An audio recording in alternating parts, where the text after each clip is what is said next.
And I tried hard to be proud of my service, but all I could feel was shame.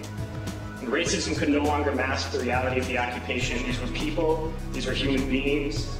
I've since been plagued by guilt anytime I see an elderly man, like the one who couldn't walk, who we rolled onto a stretcher and told the Iraqi police to take him away.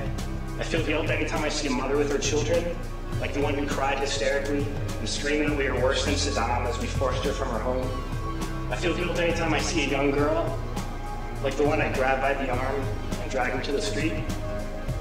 We were told we were fighting terrorists. The real terrorist was me, and the real terrorism is this occupation. Racism within the military has long been an important tool to justify the destruction and occupation of another country. It has long been used to justify the killing, subjugation, and torture of another people. Racism is a vital weapon employed by this government. It is a more important weapon than a rifle, a tank, a bomber, or a battleship.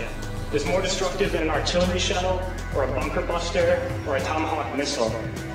While those weapons are created and owned by this government, they are harmless without people willing to use them. Those who send us to war do not have to pull a trigger or lob a mortar round. They do not have to fight the war, they merely have to sell the war. They need a public who's willing to send their soldiers into harm's way. They need soldiers who are willing to kill and be killed without question. They can spend millions on a single bomb, but that bomb only becomes a weapon when the ranks in the military are willing to follow orders to use it. They can send every last soldier anywhere on Earth, but there will only be a war if soldiers are willing to fight. And the ruling class, the billionaires who profit from human suffering, care only about expanding their wealth, controlling the world economy.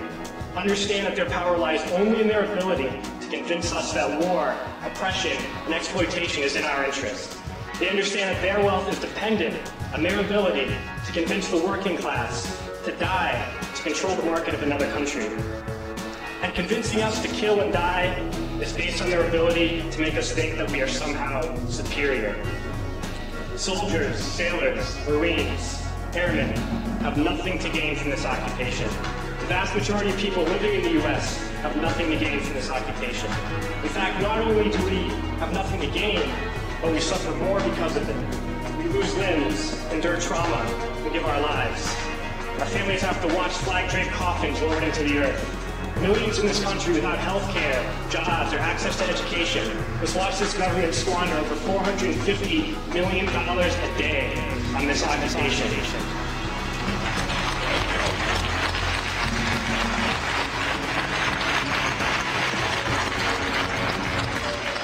Poor and working people in this country are sent to kill poor and working people in another country to make the rich richer. And without racism, soldiers would realize that they have more in common with the Iraqi people than they do with the billionaires who send us to war.